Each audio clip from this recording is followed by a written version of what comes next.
Los calisténicos pueden hablar mierda sobre los crossfiteros lo que quieran. Hacen mala técnica, el crossfit es solo una manera de lastimarse, ni siquiera saben hacer una dominada. Sin embargo, CrossFit es definitivamente mucho más comercialmente viable que las competiciones de calistenia por un margen enorme. El primer premio de los CrossFit Games 2025 fue de alrededor de $300,000, mientras que el primer premio de FIBO Endurance fue de alrededor de $800 a $1,000. Eso es una brecha absurda.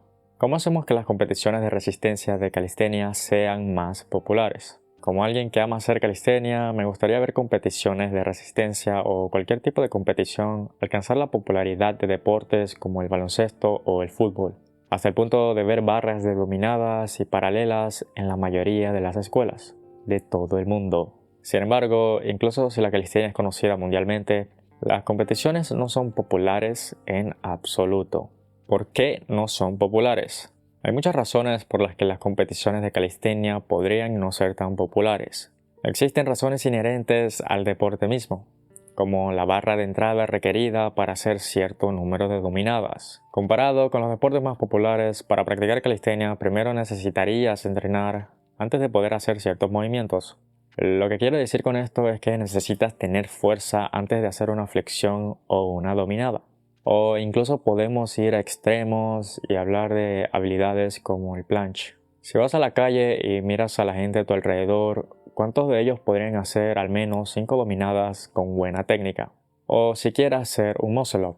En contraste, la mayoría de la gente puede rebotar y lanzar una pelota de baloncesto. Esto hace que la barra de entrada para experimentar el deporte sea significativamente más alta que en otros deportes populares, lo cual inevitablemente reduce la posible conexión que alguien que no conoce la calistenia podría experimentar. Podrías argumentar lo mismo sobre el CrossFit, pero en CrossFit simplemente podrías disminuir la carga en el caso de cualquier peso externo. Vemos lo mismo en la mayoría de los deportes olímpicos. O incluso un buen ejemplo de esta falta de conexión es que la gente se sorprende más por una flexión de parada de manos que por un planche. O se sorprenden más por un muscle up que por un front lever. Vemos exactamente lo mismo en la gimnasia, donde la barra de entrada para practicar el deporte o alguno de sus elementos es tan alta que la gente promedio simplemente no puede entenderlo. También hay un problema principal. Las competiciones de resistencia de calistenia son aburridas porque solo estás viendo a dos tipos haciendo ejercicio. ¿Cómo podría eso ser interesante? Creo que el mismo argumento se puede aplicar a cualquier deporte. Podrías decir que el baloncesto es solo algunos chicos dribleando y lanzando una pelota hacia un aro. En mi opinión, hay muchas maneras de mejorar la audiencia y la popularidad de las competiciones de resistencia de calistenia. Y la mayoría de esos métodos también se encuentran en otros deportes. La primera forma es dar más contexto al espectador y ofrecerle una conexión emocional que lo motive a mirar. Para esto podremos usar una pantalla que muestre quién está ganando o perdiendo. Ver deportes es como ver una historia. La mayoría de los deportes tienen un puntaje claro. Sin puntaje realmente no tiene sentido mirar porque no sabes quién está ganando o perdiendo. Y por lo tanto no hay conflicto ni riesgo en juego, o al menos riesgo percibido. Son en esos momentos en que un juego está por terminar, en donde se puede sentir la tensión en el aire. Esos momentos hacen que ver deporte sea memorable, como un último tiro que podría cambiarlo todo en un partido de baloncesto. Sin embargo, sin contexto no hay tensión, no hay construcción, no hay narrativa ni historia y por lo tanto no hay razón para mirar. Cuando ves una competición de resistencia de calistenia, rara vez hay un puntaje. Puedes ver el circuito, la cantidad de ejercicios y repeticiones que se deben hacer, pero no ves ni recuerdas dónde está cada atleta mientras la competición continúa. La mayoría de las veces solo estás viendo el ejercicio que están haciendo, pero no dónde están en la competición. Los números son muy importantes porque forman un punto común que todos podemos entender.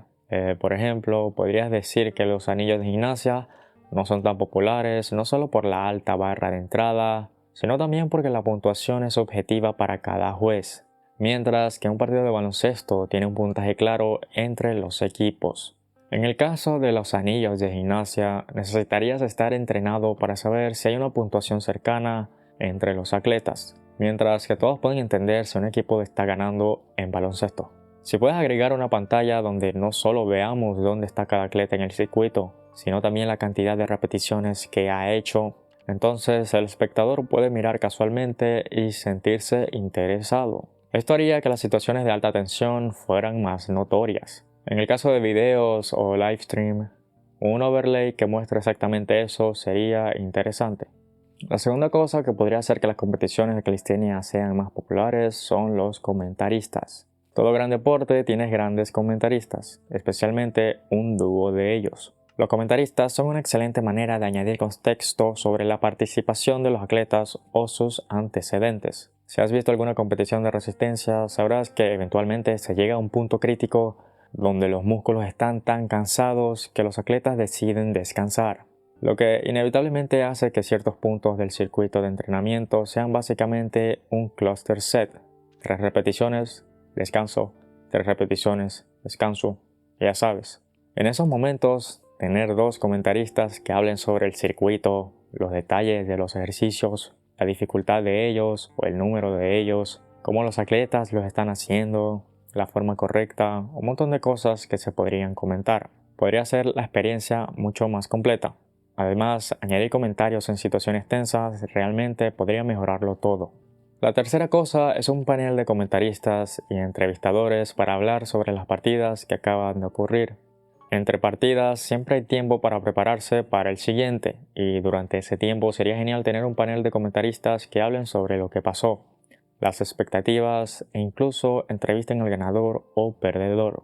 La cuarta cosa es cambiar el formato a un 1 versus 1 versus 1 versus 1, es decir, rondas de 4 jugadores. Cambiar el formato tiene sus pros y sus contras, pero la única razón por la que creo que esto podría ser más efectivo o atractivo es que hay más oportunidades para que los underdogs ganen, o que surja la historia del underdog. Imagínate un tipo que siempre ha quedado último y de repente supera rápidamente a los otros 3. Esto también haría la competición más tensa porque imagina un 1 versus 1 donde hay una superioridad clara.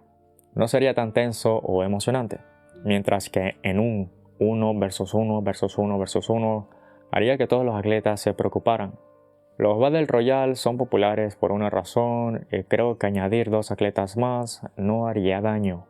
Los brackets podrían dividirse en 16, 32 o incluso 64 personas. La quinta cosa importante podría ser un poco controversial para competiciones de resistencia, pero es la adición de más habilidades de calistenia y la eliminación de básicos con peso. Esto definitivamente aumentaría la barrera de entrada o la barra de entrada, pero lo haría mucho más interesante.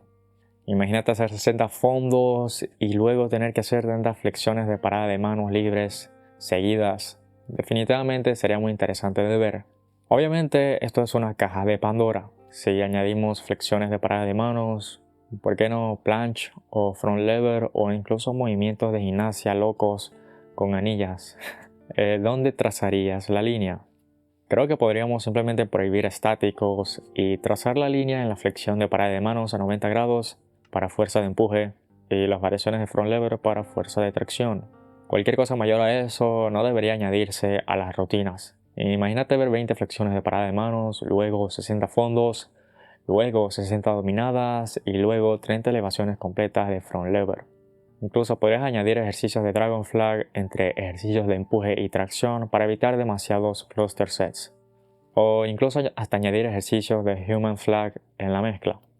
Una de las razones por las que creo que algunas competiciones de habilidades freestyle no son tan atractivas es que, similar a la gimnasia, el juzgamiento es cualitativo y subjetivo de cierta manera.